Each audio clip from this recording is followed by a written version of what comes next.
doctor's office when she told me all the injuries I had. And on the ride home, it was so quiet, I remember telling myself, there's 3 things you can do, Andy. You can barrel off in a bottle of whiskey and walk away. You can lay on the ground and give up. Or you can go through with all the commitments you made in your life.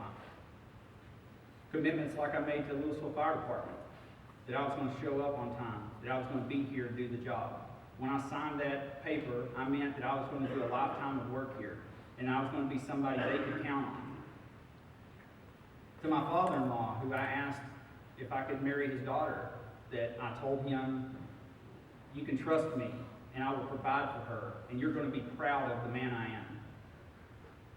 As for the same for my wife, as I wrote my own vows, and I promised her the world, and I promised her that I would be the person that she could turn to.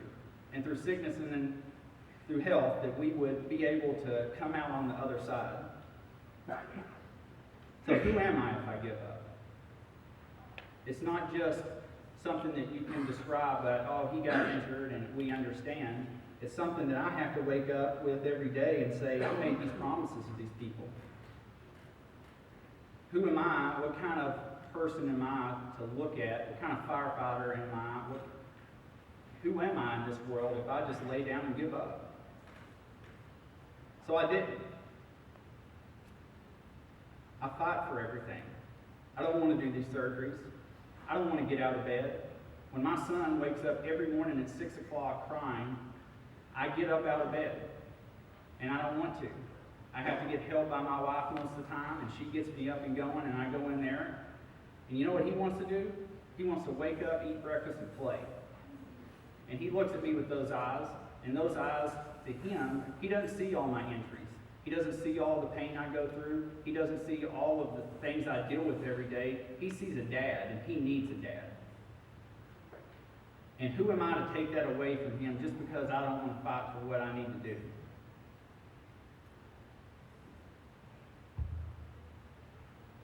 Through this whole process, there's one thing that's been constant, and that's the Lewisville Fire Department and my friends and my brothers here. They've moved me when I couldn't move. They've donated time to help me get paid. They've ran countless fundraisers. They've hung Christmas lights for me. They call me. They come visit me at the hospital. They help my wife anytime she needs it. It's guys like y'all.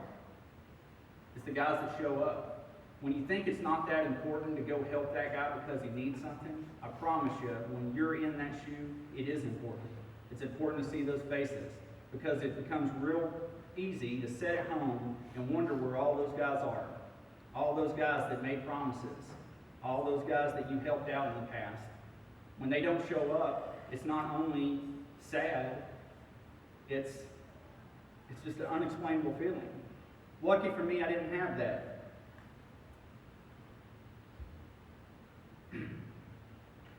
This was a huge effect not only on me and my wife, but on the city of Lewisville, on the Lewisville Fire Department.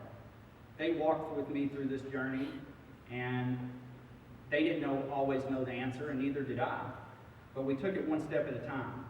I spent countless hours on the phone with Miss Galler and her HR department. They know me by name, and they have walked me through this process. Through all of it, there's been ups and downs. There's been some things that we're all aggravated at, and I think they're making changes in the right direction for the next person. They've changed long-term disability companies, and they changed workman's comp, so people don't have to do what I did, and that makes me proud. It makes me proud of the Lewisville Fire Department because they got meter pullers, and I don't know if y'all know much about that or how big that is to this city, but it's huge. Now, when they get there, they can pull the power, so nobody has to wonder, am I going to end up like Andy did? Or is the power company going to be here in 30 minutes? Or are we in overhaul? Is it safe? They're not going to have to worry about that because they can pull a meter and they can stop it right there. That doesn't take all the dangers of the fire away, but if we can stop one thing, it gives us so much more confidence to do the job effectively. They've honored me in so many ways here. They put my name on the side of engine 3 so that the guys can walk out and get on that engine and remember that they need to train hard and pay attention and remember what happened to me. They put a shirt at training field so when they're training they can remember what happened in my scenario. The guys came together and called the Senate, and the Texas Senate put a Proclamation 8 in the books, in the history books, over my incident and how we've overcome it. You know, this has been a long road, but it's been a road that I would gladly do again if I could be a firefighter. If I could do this job one more day, I would do it. One of my few visits, I see about 8 doctors a week, every week. And I don't know if y'all been to the doctor in a while, but when they schedule it at 3:30, they meet at 6. So when you're going to see 3 of them a day, that's pretty much a 12-hour day. Through this process, I've had countless MRIs in my brain, and when they found the brain damage, they did, I sat in an 8x8 room and took 600 tests and did all kinds of crazy things I'd never even seen. And through that, they found massive damage to my front left lobe. Out of that came a lot of things that they told me I could never do it again. One of those things, stand up here and talk to you. They told me I could never do that. They told me that I could never stand up and be focused on something for more than 15 minutes, and I could never complete a task that caused me to go over 15 minutes.